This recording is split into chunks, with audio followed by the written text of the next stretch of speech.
It's a really strange feeling when you realize no one's ever fought to keep you. They might have liked you, appreciated you, maybe even loved you in some small way, but never like that. Not once in the way where it's, I can't lose you. That is a core wound when I read that and experienced it as a trigger a few days ago. And I want to talk about the good thing that happened through it and all the good that's happening to me after enduring insane levels of narcissistic abuse from family, parents, a lot of men, and friend, church. I mean, it's everywhere. But anyway, from the beginning, this was a core wound that I thought I had healed all the way from. And I have, to a good degree, I have, but when I got triggered a couple days ago, and this quote came across me like the same day, oddly. And I know that resonates with some people. To have never been worth it. When you grow up in a narcissistic family unit, it's like you're born into, you're born into existing for them. There's no like real identity. There's no real like, I have a kid and I'm pouring into you.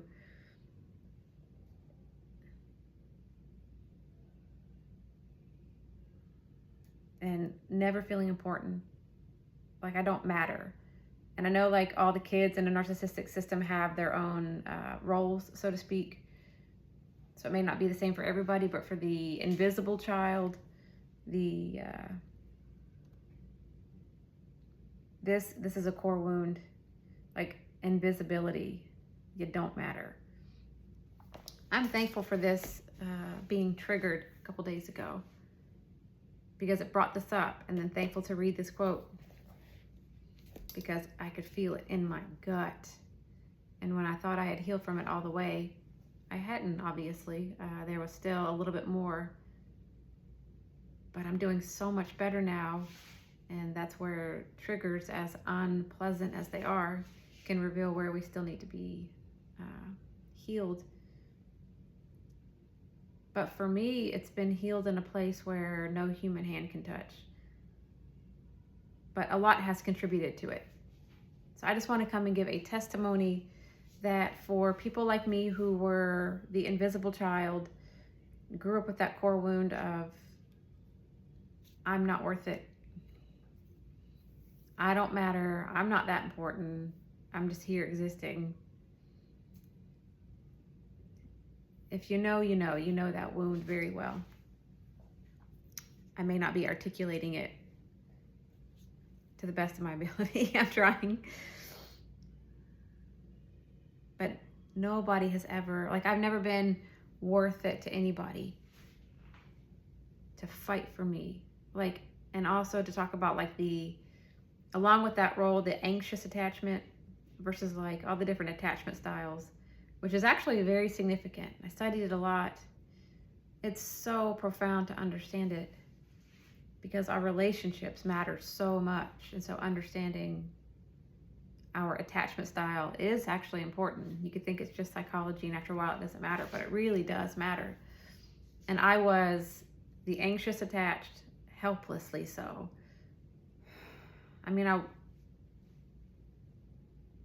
I still could like respect people and not call them like 20 times, but it got obsessive with like where I couldn't work. I focused on my work. I couldn't do all the things that I needed to focus on because I'm so worried. Are they going to leave me? Are they going to leave me? Always wondering about things like that. You know what it's like when you're anxiously attached. You're just full of anxiety and always worried they're going to leave. And how that coincides with this wound that I just read about not being worth it. And first of all, we are worth it. And you can say that to somebody till you're blue in the face, but until they have that belief themselves, it's really hard to get somebody to believe it. I am 45 years old now, and it's just now sinking in how very worth it, how very valuable I am. So it's taking a lot of healing, a lot of therapy. God has done incredible work in my soul, in my identity, to give me worth that it couldn't come from anywhere else. It came from my maker. Oh, where better to get my identity and my self-worth? But it's been a long, long, long, long healing process. As I talked about in my other videos, I really started therapy, I think around or before 2015, but really getting into like trauma therapy in 2018. So from then to now, I've come a long way. But I was the invisible child in that narcissistic family system. You don't matter. The neglect. It's just there. It's the dynamic that was my role. And I'm here to tell you that that's not my role anymore. That's not my identity. But this trigger helped me realize a very core wound that is profound to understand in our healing. And I know that's that cliche saying, if it can happen for me, it can happen for you. I was helplessly invisible, walking around having no idea of my worth, no idea of how valuable I am as a person, of my own identity, how much I matter. And just anxiously attached, and just continuously finding myself in relationships with men, and even a close friend as of recently. We're not friends anymore, but these attachment styles really matter. And I was always finding myself, and well, if you are anxiously attached, the continual dance or duo of a anxious person with an avoidant, an anxious person with somebody who is emotionally unavailable, one way or another, or a complete narcissist. None of them are pleasant, to put it lightly. But I'm realizing some, I don't know if you want to call it like link in between this core wound of like, I don't matter, and the anxiousness and having to prove our worth, over giving in love to get somebody to love us in return. This all has something to do with one another. So I'm just here to talk about that today, because this is profound for me, and maybe it will be profound for somebody else. But I just want to tell you, despite the belief that you don't matter, you matter. You're a human being put on this earth by God. And I don't want to be triggering for people who have endured like crazy amounts of like religious abuse. So did I.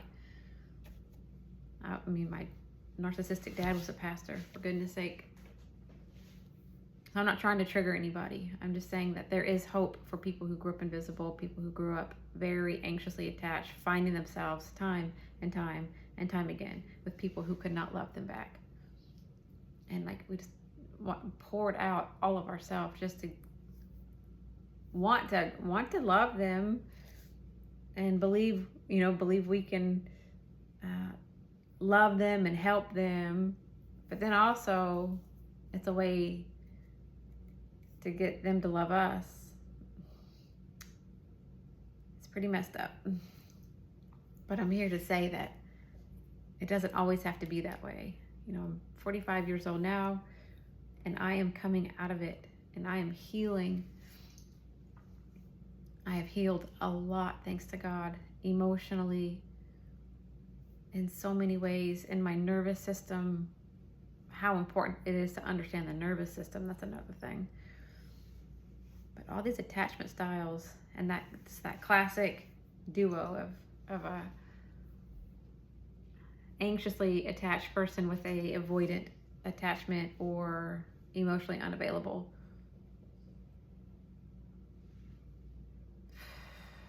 It's unpleasant. It's very unpleasant. I just want to give somebody hope, because you're not stuck that way. I just thought that's the way I always was going to be, and I felt pathetic for it, but I couldn't help it. My nervous system was so, I think a lot of kids that grow up in a narcissistic family system, all of our nervous systems are messed up, but we all get this different either attachment style or role in the family. So with the invisible child, anxiously attached, core wound, I don't matter. This is profound to understand for me. And when I felt that trigger, it was like real deep within me, like in the pit of my stomach. And I just had to really remember that even though nobody ever fought to keep me, which is really sad, considering I am a very valuable person. It's okay at this point. The grief was there. It was really bad. But it's like that place has been touched, and now it feels so much better to acknowledge that even though nobody was able to choose me, willing to choose me, to come to the point where I do choose myself. I don't care if that sounds cliche or whatever. Coming to a knowing in my soul of my own self-worth, a lot of therapy for years, staying out of relationships romantically so I could get better. 6.5 years I've been without a partner, and it's been very necessary to get my nervous system healed, to have learned about these attachment styles, to learn about not just learn about it, but experience it. That makes it all the better, to have an understanding by experience of the inherent self-worth, the understanding of the nervous system, the pull to these toxic dynamics, to somebody who's never going to be able to choose me, somebody who's not going to choose me. And I think, of course it started with my parents. That was my dad. Super, just like he was narcissistic, not just emotionally unavailable. Like, it was bad. He did not have the capacity, nor did he care. And so, of course, like with the dynamic and the role that I was given in my family system, that's the men I went after. It was just almost like a given, whether I liked it or not. And so to overgive and overgive and overgive.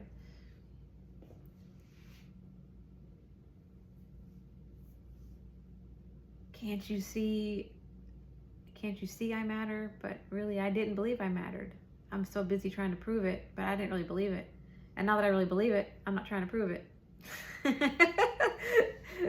It's incredible, and it's absolutely possible. I really thank God for the identity that He chose me when nobody else would. He fought for me when nobody else would, but I have to fight for me when nobody else will. Whether anybody does in the future or not, I don't know. I hope so, because I'd be worth it,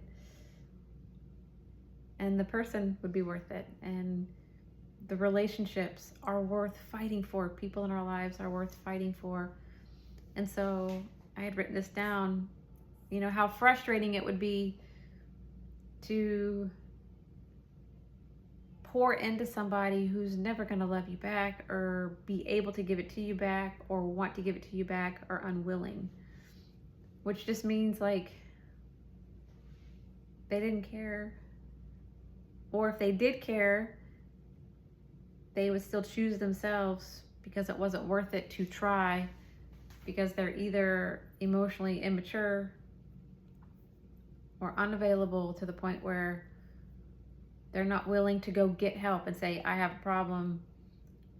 I'm going to get myself better so I can not hurt this person that I do care about. And so I took 6.5 years therapy. I sought God, but actually He found me. I don't care how cliche that sounds. Yes, I did seek Him, but I honestly always would seek men more, and that's another thing that was my problem. I always needed a man to love me because nobody loved me ever. They may have wanted me or a small part of me or liked being with me or what I would give them, but to really love me, to do anything for me. Like like when I see father and daughter videos online, or certain men and their women, and like how protective they are, I'm like, I have no idea what that's like.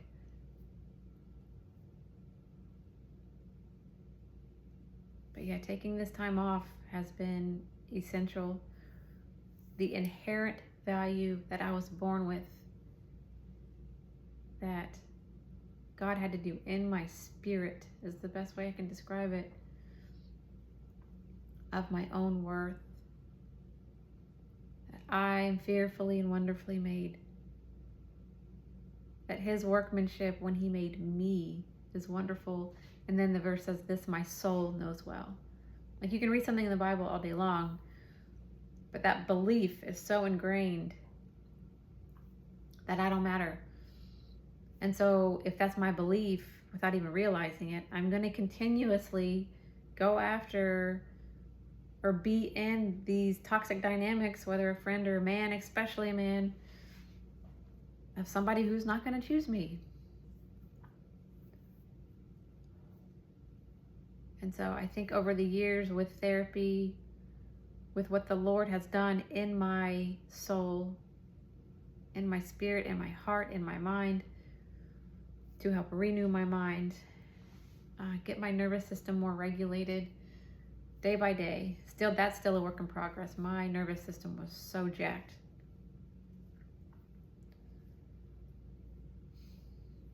But it would really bother me to see how somebody who, like an unavailable man, would quote unquote be interested in me and want to have like his own way with me, but not be willing to like have a relationship with me. And then I'd go watch him do it for somebody else. And I'd watch him go do like a bunch of things for that person that he wasn't willing to do for me, but yet he couldn't leave me alone. It's just so incredibly toxic. So I had to cut it all off. I had to be so strict with being serious about, I am not going to continue this. Enough. Like, that was one thing therapy did for me, is like I had to look at, why am I choosing this? It's like this subconscious belief, because it was instilled in me at a very early age. So I kept choosing it on repeat until I'm willing to look at, why am I still picking these people? I was also there to like start to undo like all the damage done. But this can be like an endless loop for people for like a lifetime. I wanted to get better. A lot of people don't want to get better. You know, but that would really hurt when people would be willing to do it for somebody else and not me. So when I took that time off, therapy, time with God alone, without a partner, 6.5 years, it's been grueling. And I've had to face all the rejection, I wasn't ever worth it to anybody.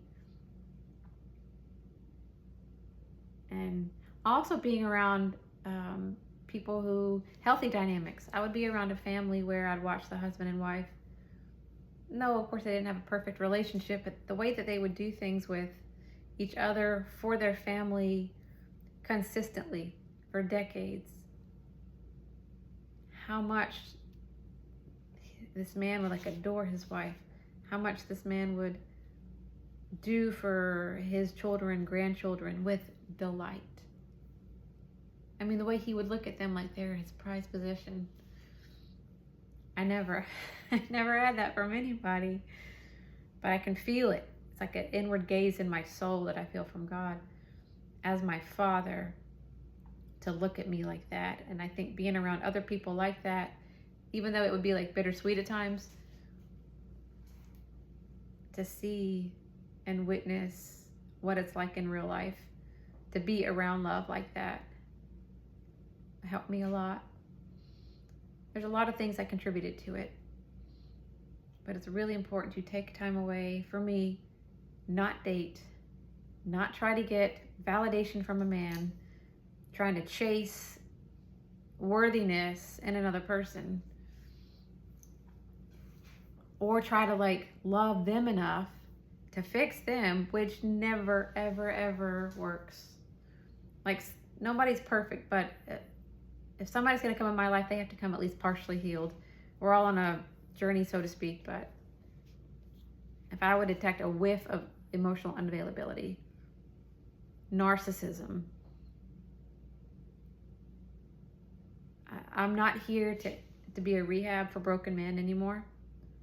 I'm not here to be a daycare to show a man, a grown man, emotional literacy, so to speak, and to train him just so we can go be a good man for another woman. So I want you to know it's possible to have, sorry, I'm moving my hands a lot, just a little bit nervous. That it's possible to come out of this toxic cycle and have security in yourself, confidence in yourself, without another person, whether it be the validation of parents, whether it be the validation of a spouse, validation from like wherever we're wanting validation, but especially for me, people like me, for this just never feeling good enough and always picking people who can't choose us, and anxious, avoidant, anxious, emotionally unavailable, toxic loop. So these are the things that help me a lot. And I want you to know it's possible. And when I went through this trigger the other day, and I had written down in my journal, because journaling helps a lot, like all the people willing to let me go. And I just like wrote enough. And I mean it. Just so they can go and be ready for someone else and give it their all. Just not for me. Why was I not worth it? For someone to want me and to stay, to choose me, to fight for me. And I wrote, and I mean it now, I will go to war for myself. And I mean it from the pit of my stomach. That is not just a, trying to sound all confident. I will go to war for myself. And that has something to do with the, again, all these cliche psychology terms with like inner child. There is something about that, because I've had experiences this year where I had to pull myself out of one situation with my mother, another with like a man. I was like, not that I was choosing that, by the way, but like I knew I had to get myself out of here. Nobody else is going to do it. And it's almost like I can either stay here in this narcissistic cycle with my mom, or with a man who's wanting me. This is as of recent, this is, by the way, like a month or two ago. A month ago, actually. And it's like I almost had to pick me up and say, we are getting out of here, and mean it. And so it was like taking care of me, that little me, which I don't care how ridiculous or cliche that sounds. That's what it felt like. So I finally had that experience of taking care of that inner child. And I'm going to pick me up and get out of here. And I had to do that with my mom, and I had to do that with another situation. But to be strict over myself and go, oh, we're not doing that, or nope, they don't get access to you, or like, it's just because I'm so valuable. Like, no, we're not doing that. We're going over here. I don't know if this is making any sense, but I just want you to know, like, the healing journey, as hard as it's been, spiritually, emotionally, psychologically, nervous system, purposely not being in a relationship for many years to get better. And that self-worth that I finally have, that is entirely possible for other people if you still struggle with this. I just want you to know that it can get so much better. You can become a new person. You can develop such a level of self-worth and confidence that things like this, behavior like this, when you're around it, will either disgust you, or you are not going to waste any time anymore, and willing to go to war for yourself despite what anybody else says. And it's incredibly liberating. I feel like a whole new person. So thanks to God. And I just want you to know that there's hope to get better, hope to get stronger, be more confident, and walk around knowing good and well in your soul your own worth, how valuable you are, and knowing you are worth fighting for.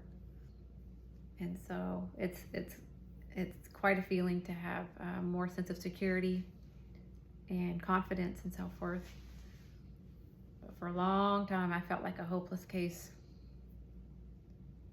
I just thought that was going to be all the time for me. Round and round we go, round and round we go. And always trying to do for men what they would not do for me, and love them enough and excuse them. And that's something else. Like, I heard this term recently. What was it? Understanding victim.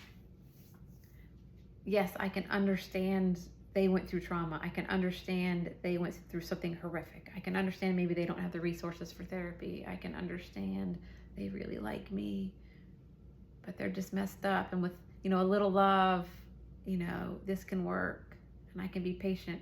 Stop that. There's the analogy that helped me was when I saw Beauty and the Beast. There's some good little lessons in movies if you're paying attention. When he was already a beast, I'm not calling everybody a beast, I'm just using this as an analogy, but especially with narcissists. That's a whole nother monster, and if you know.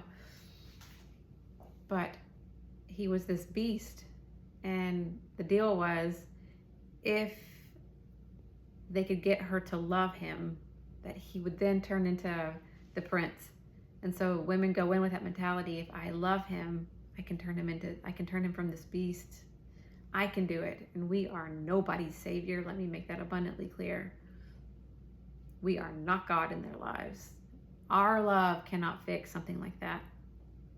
It's something that they have to decide for themselves, and that God has to do a work in them. However life has to hit them, whatever they need to do for themselves to get better, it has to be an inside job for them. We cannot love them and be, loving them enough to say, I can help make it better. I can be different. Stop. That never works. That never works. So we don't need to be like a daycare center or rehab to broken men. And I say that respectfully with compassion, because I was very broken myself, and I had some of my own avoidant tendencies of being like unavailable, because when you go through so much of your heart being lacerated, excuse me, and just, here, I'm going to take your heart and throw it away time and time again, eventually it's this number. So that, I think that's what a lot of emotionally unavailable people, and there's different degrees and severities and everything, but it's that constant hurt that made me close up and not let love in anymore. And that's never been who I am. I think God created me with a very big heart to love, to appreciate all the little things, nature, children laughing, sunsets, and love, and a big heart. And to have that closed off by so much pain was so unfortunate for so long, but it's opening again. And I am a changed person. And I want to give God the credit again, and myself also, for being willing to do the work, willing to want to get better, to do the hard work, and to not go numb myself with another man or things like that. It's not easy, but you will come out a different person. It's entirely possible. So I just want to say that, and offer hope to somebody who may feel like they're just stuck like this. Or what can I do to get them to love me if I just love them enough? I just want you to know that that's not ever going to work out. People really have to choose for themselves. And I'm choosing for myself that I am worth it. Just because somebody else couldn't see that I was worth it. And to fight for me. As much as that hurt, I'm not going to pretend it didn't. It stings. But it's much better now because I'll fight for me. I will fight for my life. I will take myself out of situations where I'm going to be hurt or undervalued or taken advantage of. I'm still healing, but I've come a long way. So I want people to know that there's hope. People like me, invisible child, anxiously attached, always with either narcissistic men or avoidance, emotionally unavailability one way or another. And somehow you were just not quite worth it. Always having to do something to prove your worthiness. Just to get him to love you back when he couldn't. Classic dance, but it can get better. And I believe better for myself. And I am doing better myself. So that's all I have to say. And God bless you. I really hope good things. Feel free to leave a comment, because I know, like, when I would visit other channels for a long time, I would, go into the comment section and people encourage each other there. So feel free to do that. I know there's like nobody here right now, but I believe God will send the right people at the right time for whoever needs to hear this message. And that's all I have to say about that. Okay, I'll be back with more topics, and I'll get better at this where I stop moving my hands so much. But I kind of like it that it's imperfect and unpolished. At least I'm trying. And that's another thing. It doesn't have to be perfect. I'm not even in my own home right now. Like, I'm at work at another person's home. So, like, it doesn't have to be perfect. I'm just starting. So I'm willing for it to be imperfect, and I'm going to grow. But I'm using my voice that has been stifled for far too long. I used to be this timid, all of it. So I want to give you hope. And I'll be back to talk about more. And I look forward to what this can be somehow, some way. Okay. God bless you.